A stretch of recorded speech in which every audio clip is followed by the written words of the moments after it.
The cabin sat in a dip between the mountains, hidden deep among the trees of northern Montana. My brother Johnny and I were used to trips like this, hiking, exploring, living off the quiet of the woods.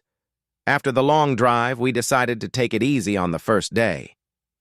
We spent the afternoon lounging around, watching the pines sway in the wind, and letting the silence soak in.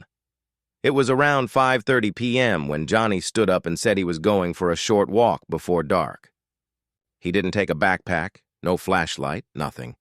So I figured he'd just be gone a few minutes. I stretched out on the couch near the fireplace. Half awake, the steady crackle of the wood lulling me to sleep. Outside, the light faded quickly. Shadows crawled up the walls as the sun sank behind the mountains. It wasn't until the room was glowing only with the orange light of the fire that I realized Johnny hadn't come back yet. A sharp unease hit me.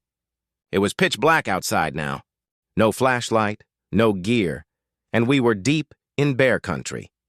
I jumped up, threw on my jacket, grabbed my day pack, my headlamp, and a flashlight, then stepped out into the cold. The air was sharp, still. My boots crunched against the dirt trail as I followed the path Johnny had taken. At first, I just listened. For footsteps. For anything. But as I walked deeper into the trees, a strange tension crept up my spine. That feeling like someone was behind me every few steps. I'd glance over my shoulder. Nothing. Only the dark trunks of pine trees fading into black. Then, about 10 minutes down the trail, my light caught movement ahead. A shape coming toward me. It was Johnny. He looked uneasy. And the moment I saw his face, I knew something had happened out there. Johnny's flashlight beam swung unevenly as he walked. When he finally reached me, I could see he was pale, eyes wide, breathing shallow. "Where the hell were you?" I asked. He hesitated. "I don't know," he said quietly. "I thought I was on the trail." But it felt like it kept changing. The way he said it made my skin crawl. I looked past him down the trail. Nothing but black woods, no sound except for the wind brushing through the trees. "Come on," I said, "let's just get back to the cabin." He didn't move right away. His flashlight was still pointed toward the dark. "There was something out there," he said finally. I frowned. "An animal?" He shook his head. "No, not an animal." His voice was shaky. "It was standing between the trees, tall, just still. When I looked at it, it ducked behind a trunk, but it was too fast, too quiet.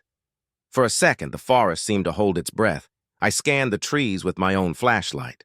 The beam danced across the trunks, branches, and the drifting fog between them. Nothing.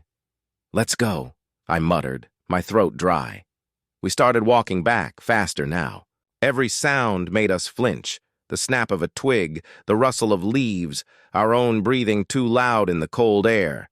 When the cabin came into view, relief washed over me, until Johnny grabbed my arm. "Wait."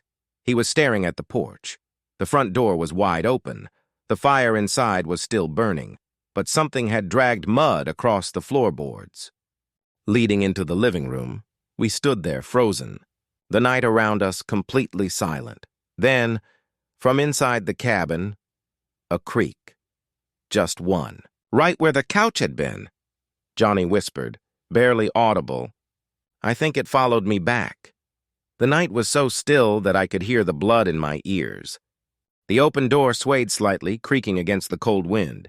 "Johnny," I whispered, "stay behind me."